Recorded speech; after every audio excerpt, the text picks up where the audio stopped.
Hi friends, આ તમે જે પિક્ચર જોઈ રહ્યા છો એનું નામ છે વિઝ્યુઅલ એનાલોગ સ્કેલ. તો વિઝ્યુઅલ એનાલોગ સ્કેલ એટલે શું?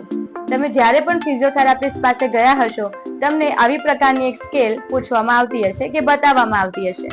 તો આ સ્કેલ એ માટે પૂછવામાં આવે છે કે તમને કેટલો દુખાવો છે. તો આ સ્કેલની અંદર 0 થી લઈને 10 ની અંદર સ્માઇલી ફેસીસ બનાવીને આપેલા છે.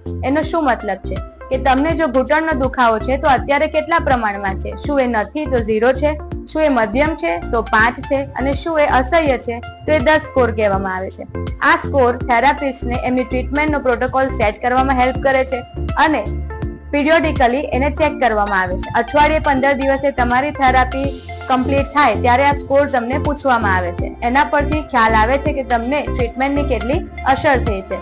તો આ સ્કેલ જરૂરથી તમે ફિઝિયોથેરાપિસ્ટ ઓલવેઝ આ સ્કેલને યુઝ કરે તો તમને તમારી થેરાપીમાં ઘણો ઉપયોગ થશે. વિઝ્યુઅલ એનાલોગ સ્કેલ એક બેઝિક સ્કેલ છે જે દરેક થેરાપિસ્ટને ડે ટુ ડે ક્લિનિકલ અસેસમેન્ટમાં ઘણું હેલ્પફુલ રહેશે.